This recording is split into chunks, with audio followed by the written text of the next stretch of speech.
Good morning. This is John Richardson speaking with you from Toronto, Canada. It is 9:15 in Toronto, so it definitely is the morning, but it's even earlier in the morning with my guest today. And I'm really excited to have this conversation with Solomon Yue. I've known Solomon for a good many years, but haven't and have done podcasts with him over the years, but not recently. So not only is this a great catch-up podcast, but it's an opportunity to talk about the latest announcement from Republicans overseas concerning Americans abroad and citizenship taxation. But we'll get to that. But first, Solomon, thank you for getting up so early to meet with me today. You're in Oregon, I think, right? Yes, correct. And thank you for having me. And this is a very important issue. And I have been working on this issue for 10 years, i.e., ending the double taxation of all 9 million overseas Americans. Well, that sounds about right because I think we've known each other for something like 10 years. So I guess that, that coincides with it. But it's interesting to me, the length of time that you've been involved with this and Republicans overseas generally, Jim Gossard, people like that. But I think it would be interesting, for people to understand. I mean, you basically founded Republicans overseas, I think, didn't you, in its current form? Correct. Yes. Okay, so that must mean that you must have been a Republican before having founded Republicans overseas. And I know that you are actually an immigrant to America, I believe. Yes. So I think Let me, it's interesting, to just begin a little bit with, your life story. I mean, how did we get to where we are? I mean, how does a guy born in China come to America and become, one of the leading faces of trying to end citizenship taxation? I mean, you seem like an unlikely guy, to be here today. So tell me a bit about how it all began. I think had a lot to do with my upbringing and escaped CCP China tyranny. I was born in communist China and lived under the tyranny for about 20 years and couldn't keep my mouth shut.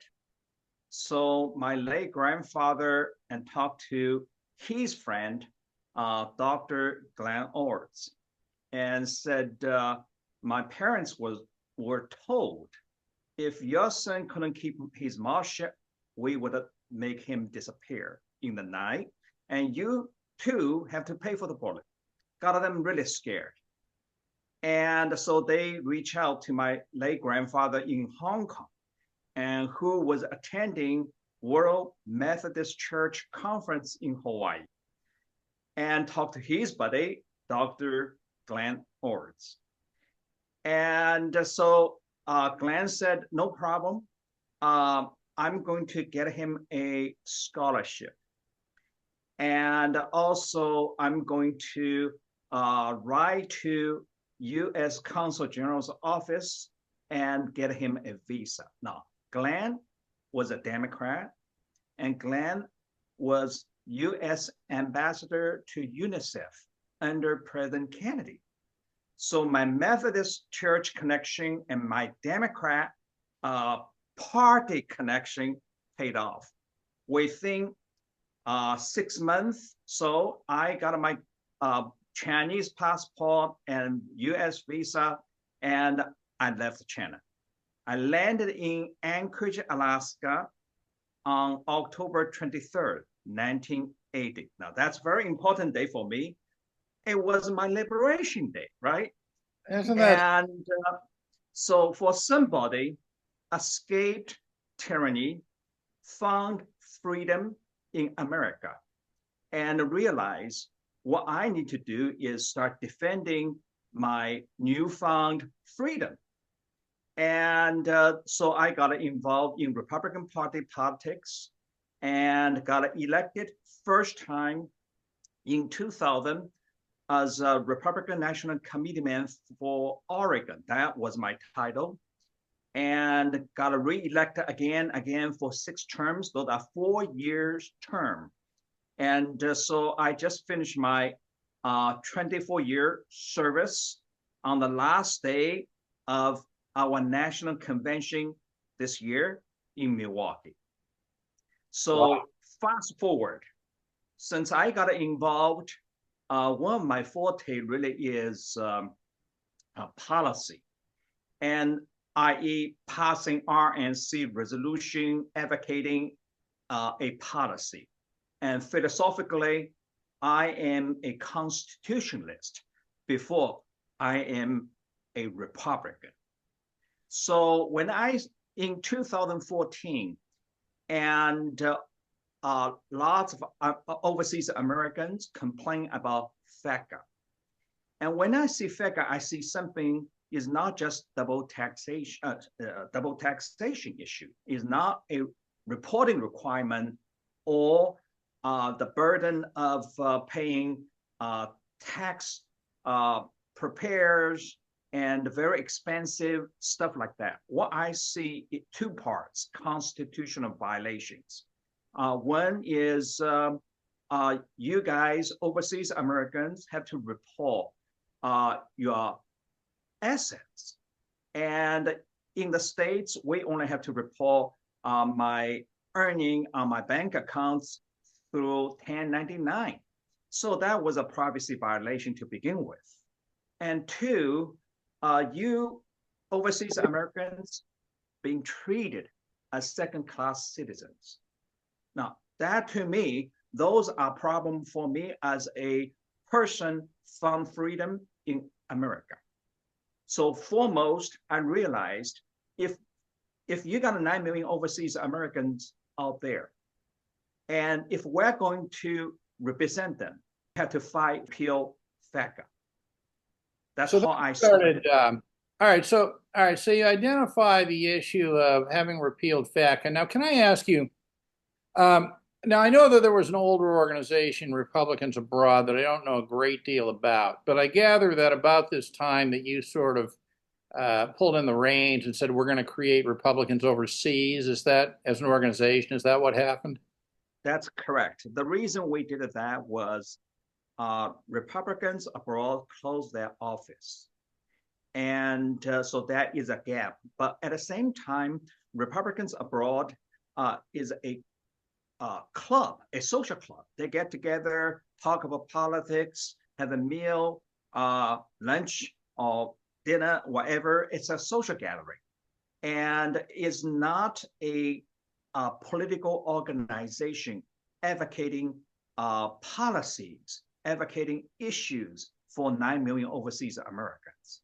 Since I came out of the party system and I know how to do presidential level campaign on one hand, I also know how to advocating policies, including lobbying political leaders in both chambers in Washington, D.C., and including lobbying the White House, lobbying, President himself.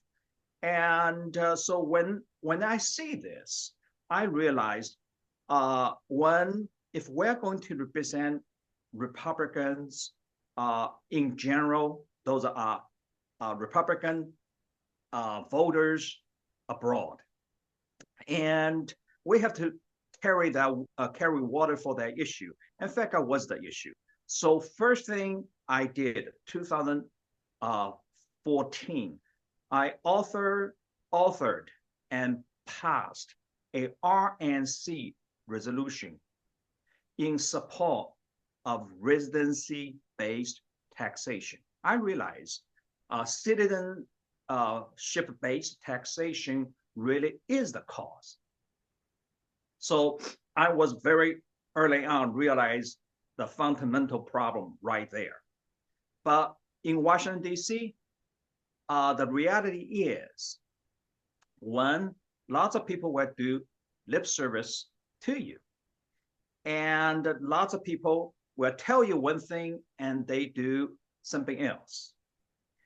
And also they see overseas Americans is ATM machine. Each time Washington, D.C. need more money, they're going to squeeze you, as simple as that. So they sort of come in as these are what are called revenue offset provisions. They need a way to pay for something. They say, well, let's invent a new tax on Americans abroad, or let's increase the reporting penalties for FBAR and things like that. These are examples of this kind of stuff, right? Exactly. Yeah. To balance their spending, basically. Okay. When they propose a spending and they use you guys to balance the spending, taxing you to balance the spending. So when I see that, so I realize first thing is we're going to sue IRS.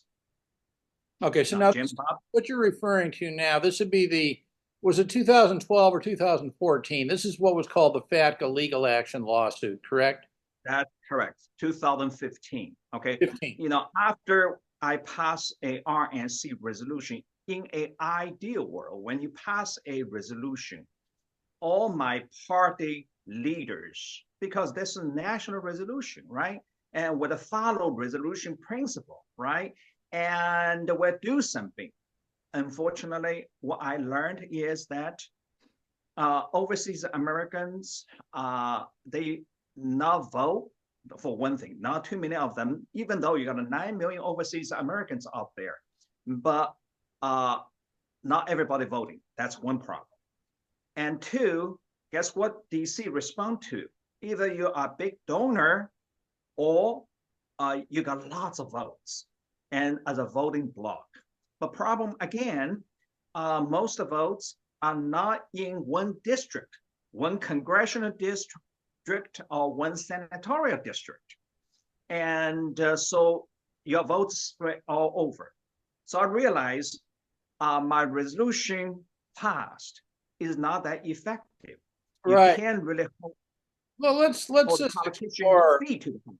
Yeah, you're absolutely right, of course. Let's explore this, this problem of the votes of Americans abroad being distributed here, there, and everywhere, and therefore it's really impossible for them to vote as a voting bloc. It's been suggested that Americans abroad should have their own representatives in Congress, the way that people who live in various territories do. Do you think that it would make sense and that it would help this issue if there were sort of some seats allocated for Americans abroad in Congress?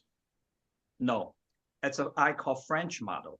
Actually, French has a senator, a friend of mine living in Louisiana, representing French expats in America. And but the problem is one congressman, one senator won't help you. Okay, and also so-called territorial representation like Guam. Guam's congresswoman is a friend of mine, also served on Republican National Committee, but she is not a voting member of Congress. That's not a problem. So it's sort of Okay. like they can sit and listen, but they can't participate. No, they can cast the vote, the first vote for the speakership. That's it. That's it. Okay. After that, and her vote is useless. So it was a 10-year learning experience or process for me as well. The reason is you find this kind of stuff out and you realized probably a resolution alone won't cut it. I also managed to get that resolution into a RNC national platform as a plank, okay? And hopefully, in theory, all Republican nominees and Republicans office holders should upholding platform principles. And guess what? Because your votes spread all everywhere, and in a single district, you don't have enough votes to have a voice. That was one of the problems. And Well, how so do you nobody. think? Yeah. So Solomon, I mean, what you say is absolutely true.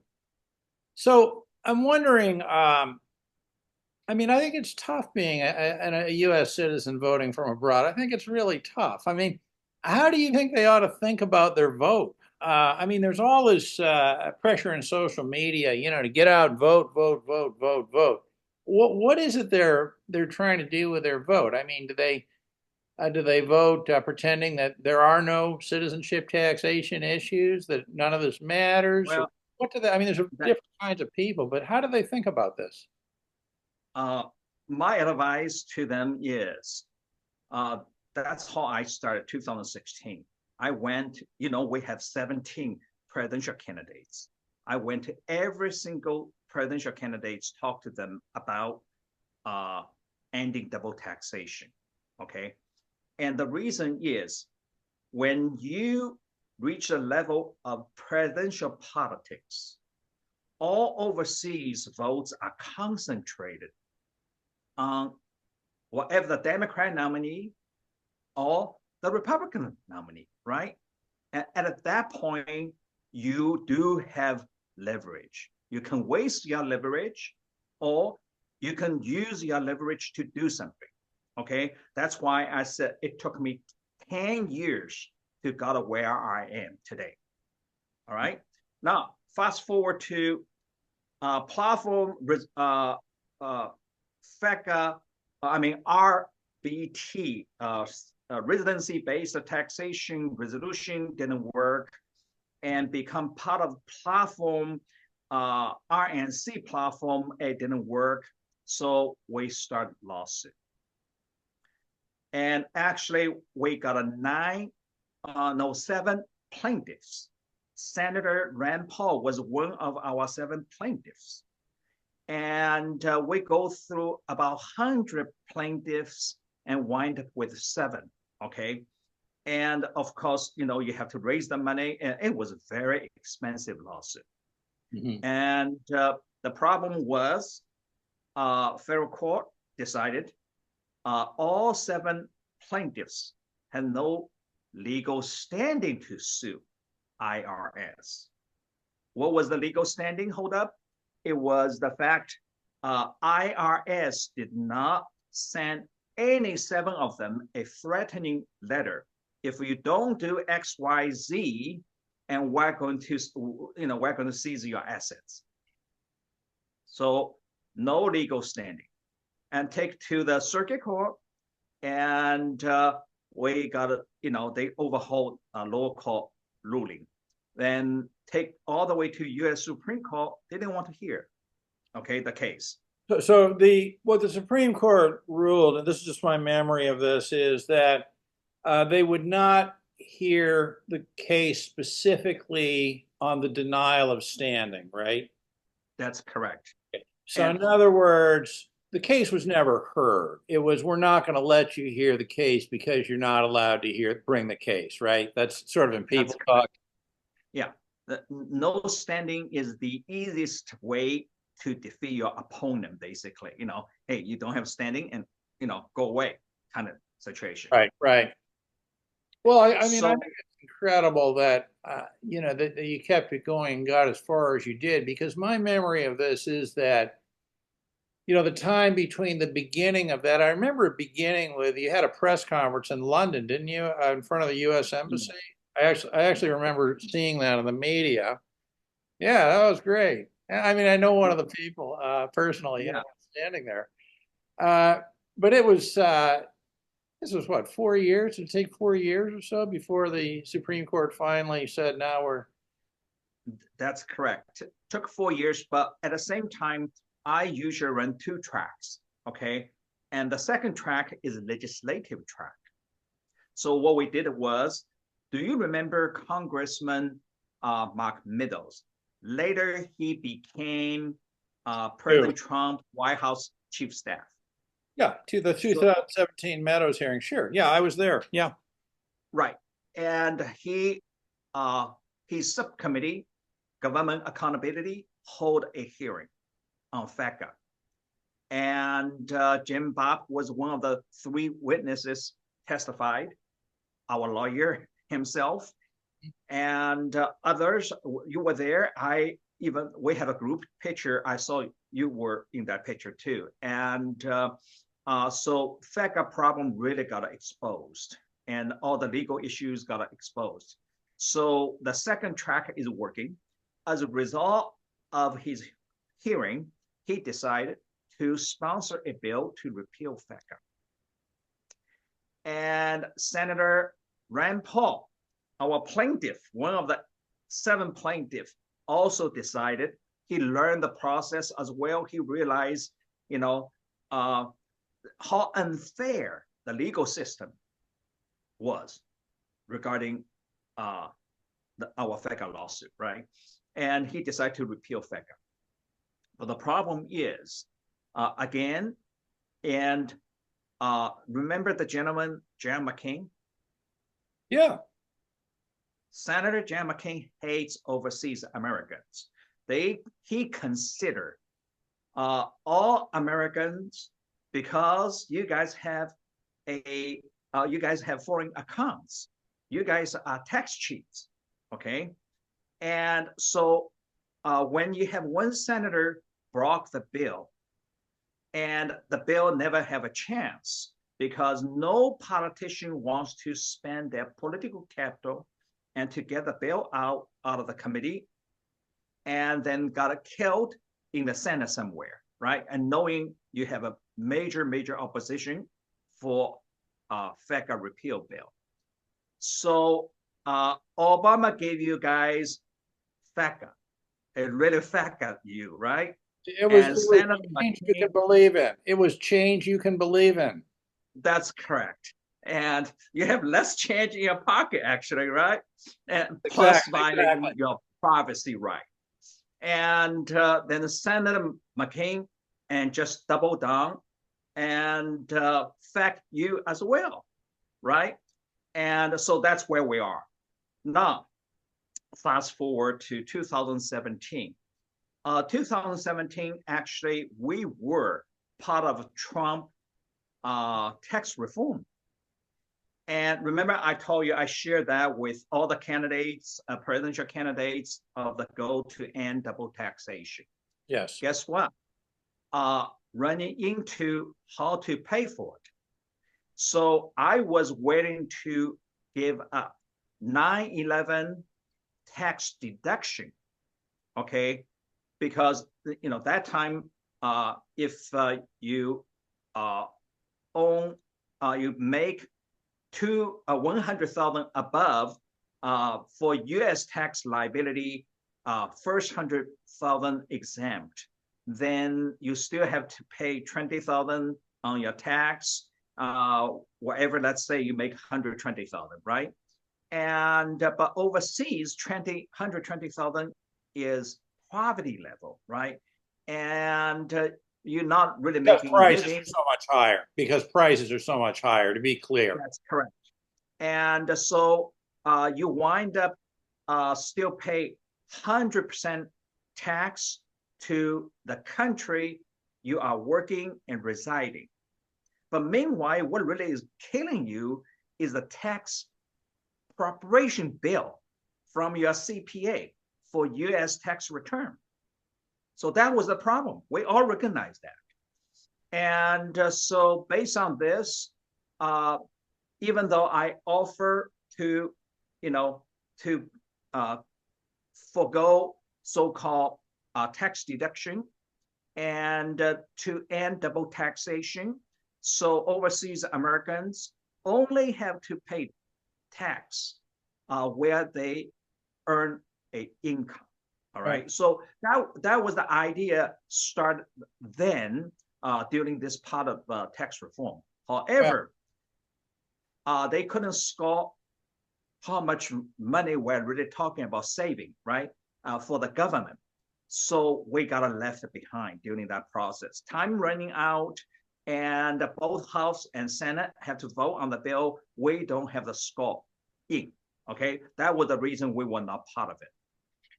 So after that, we go to Congressman George Holding.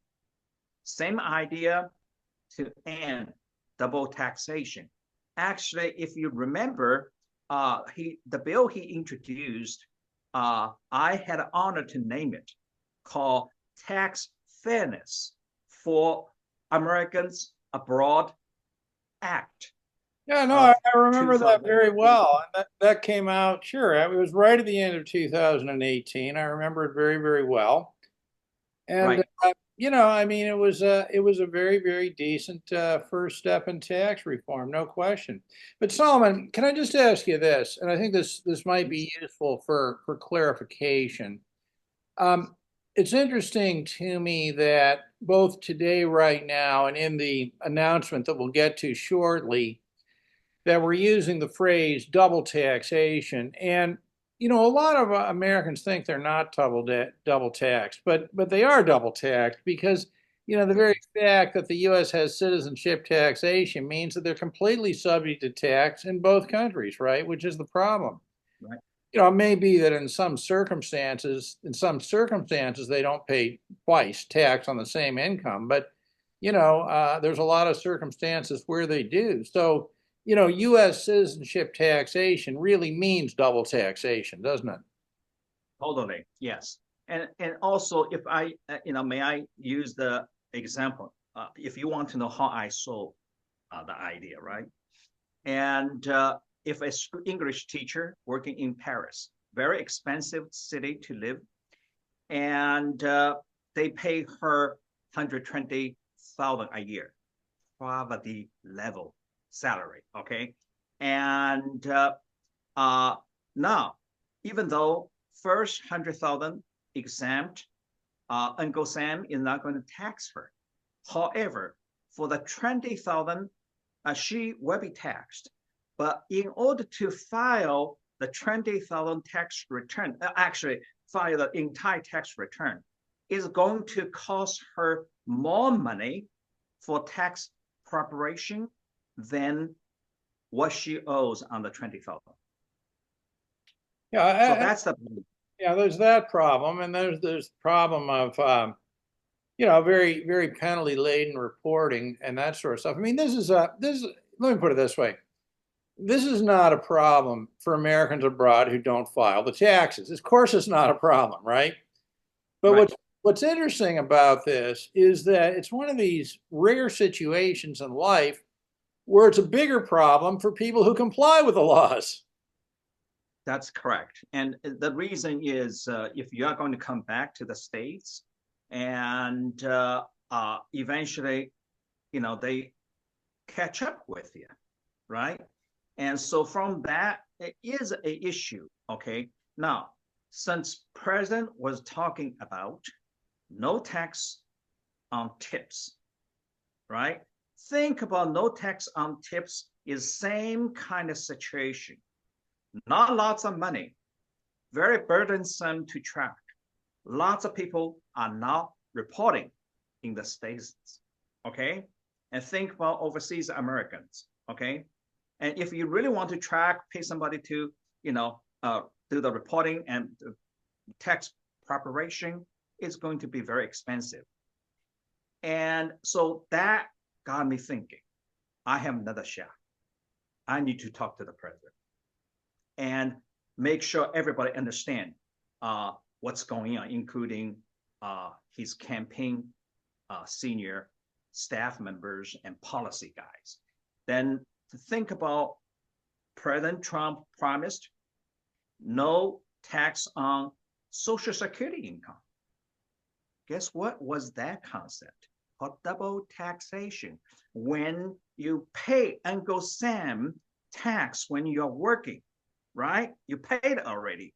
When you receive Social Security and you still have to pay again, is this double taxation or not?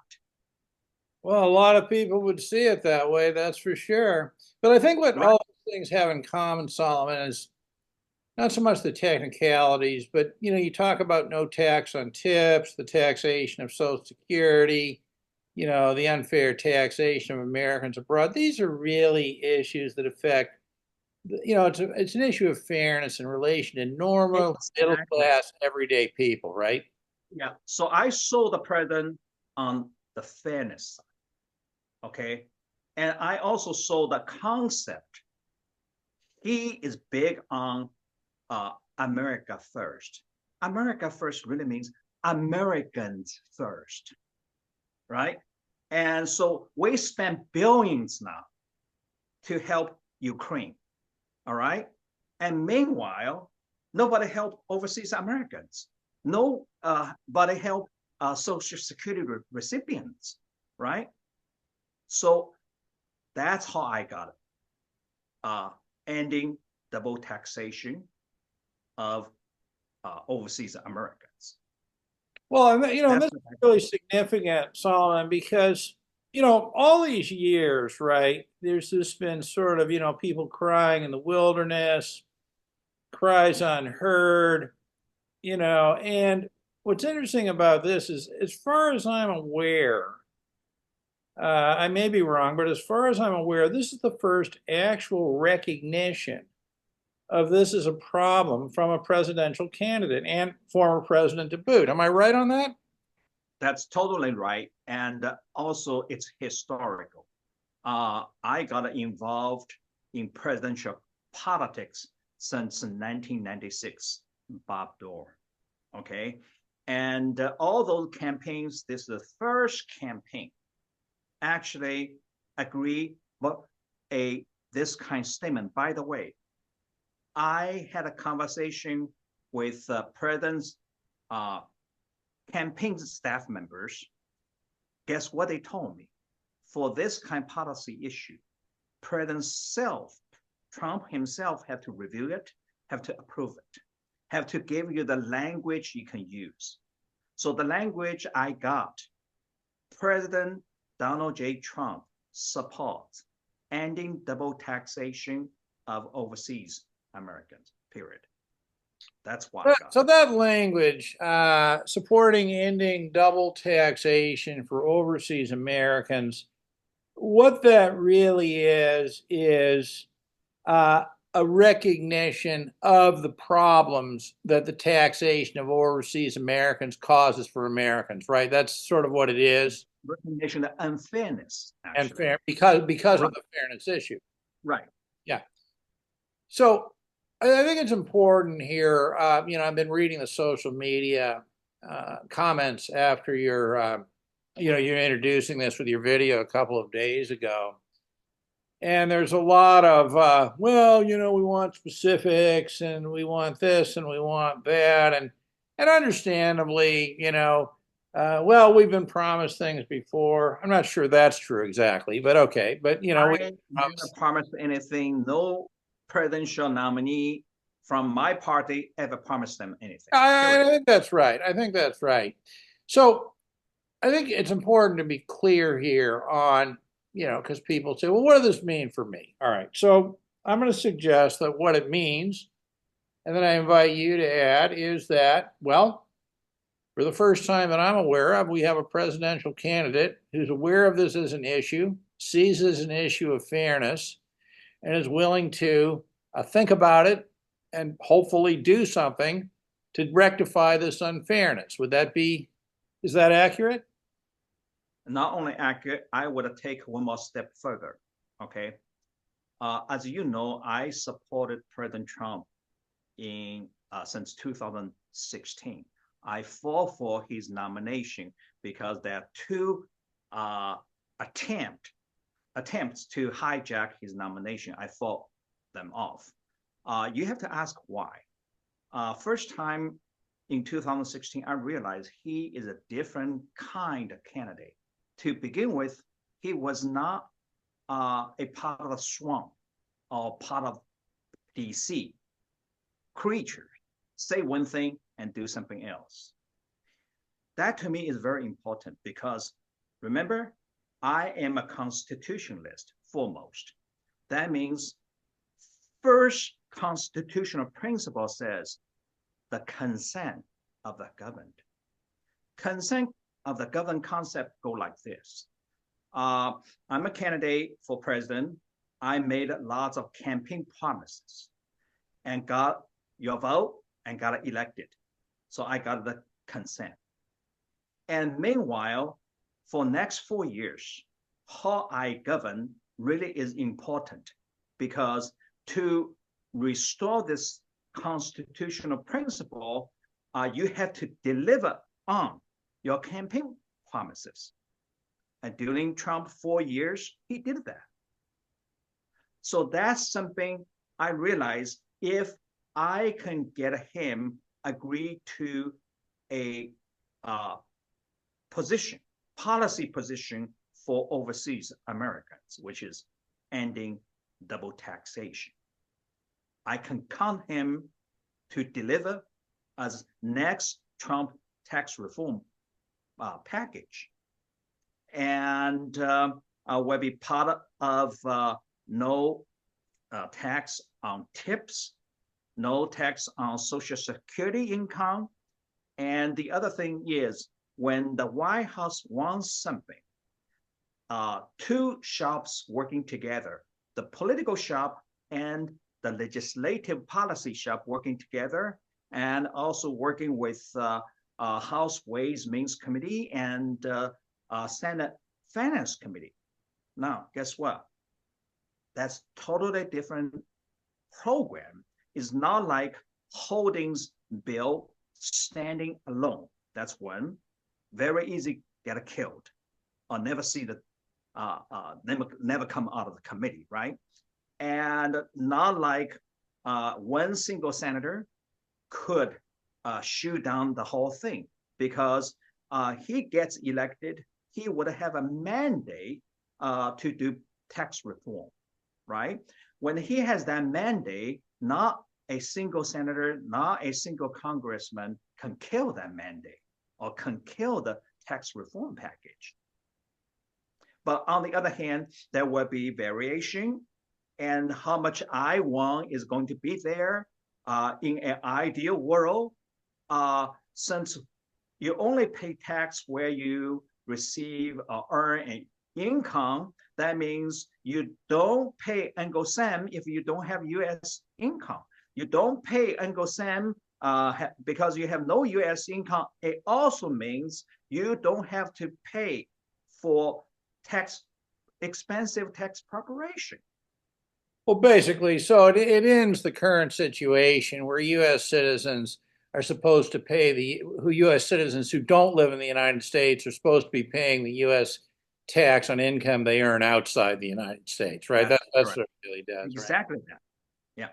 Yeah. So this is the way you describe is really interesting to me for a number of reasons. But let me start with this. So what I'm understanding you to be saying is that the attention to the tax situation of Americans abroad is really part of a package of just overall fairness.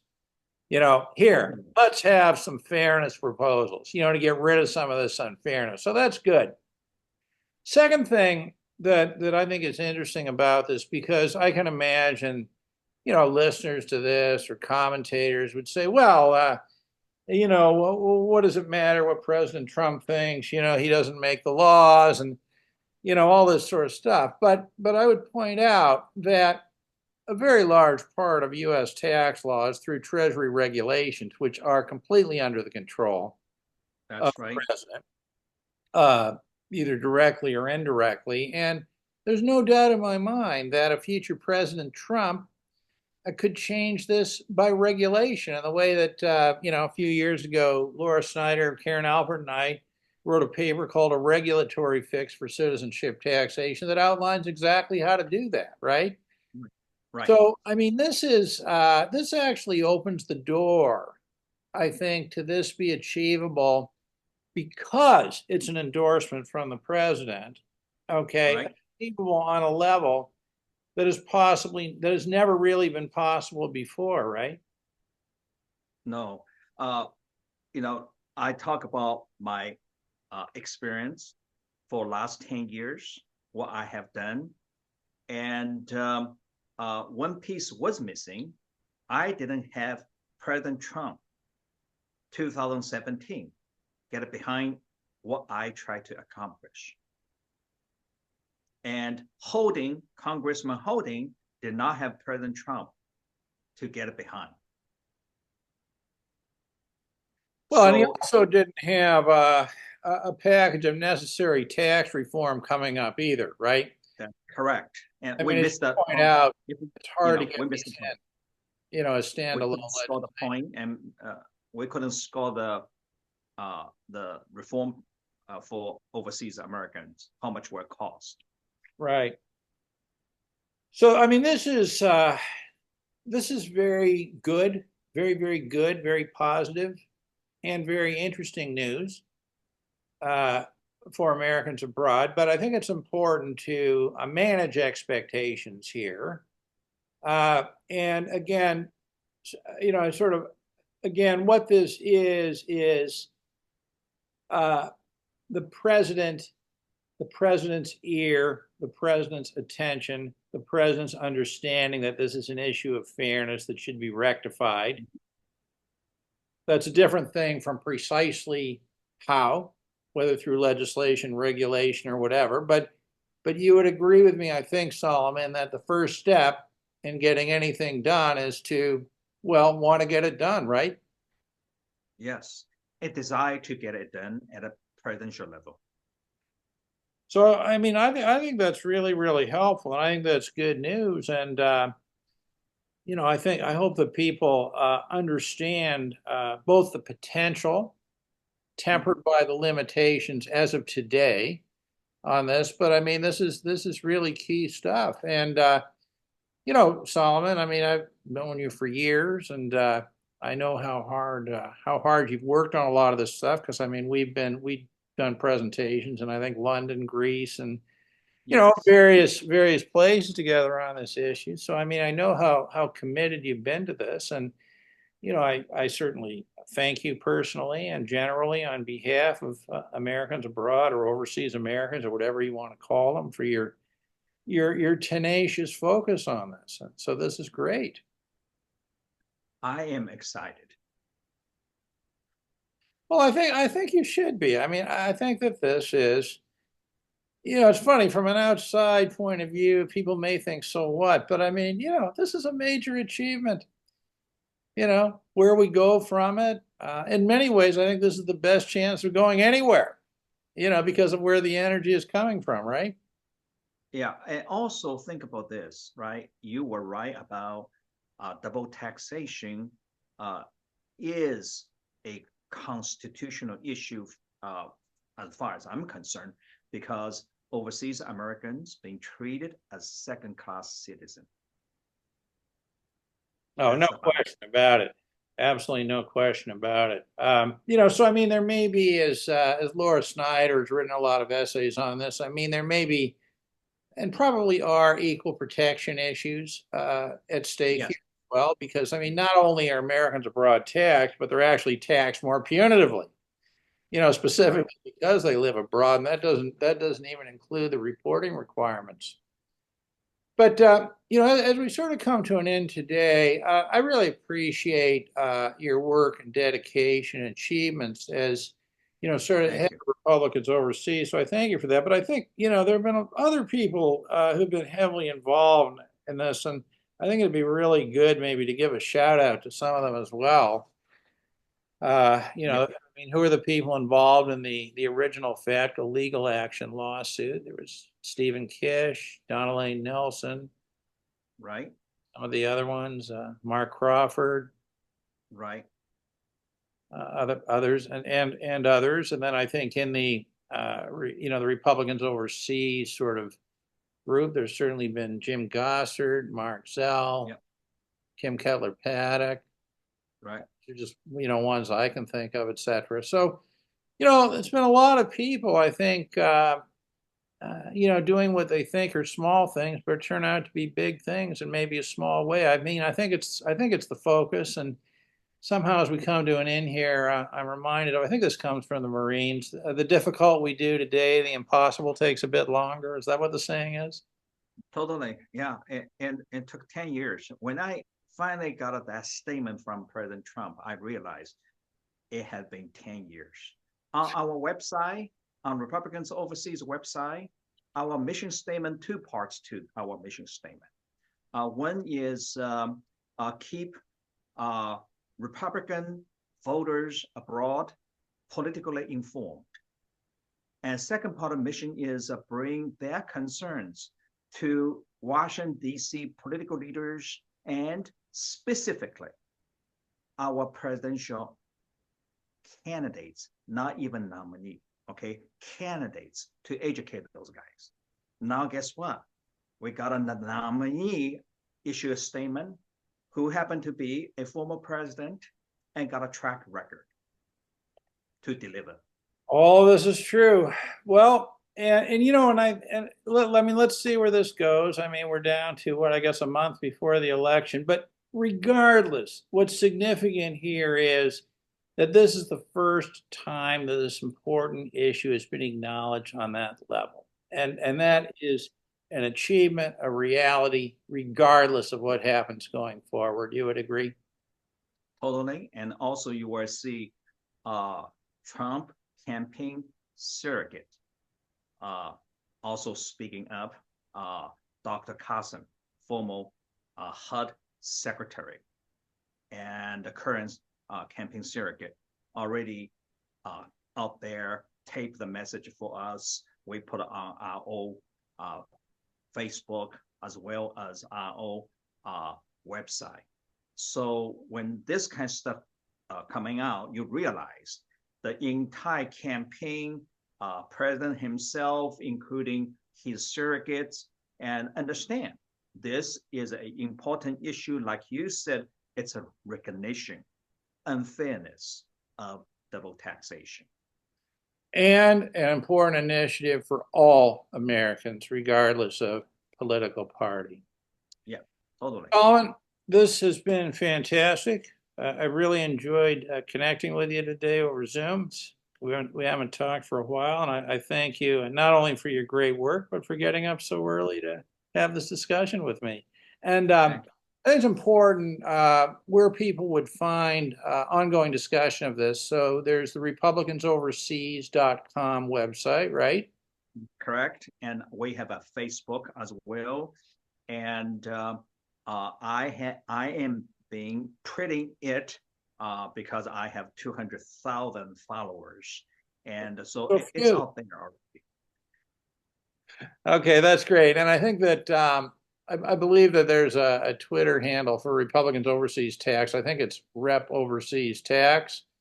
That's correct. As well. So all of this is great stuff. Do you have any sort of closing comments, words of wisdom, encouragement? Encouragement is definitely vote for your conscience. Okay. I would ask all overseas Americans to vote for President Trump. And I also would say a promise made today and promise will be kept. Then Republicans overseas will follow through on the package side.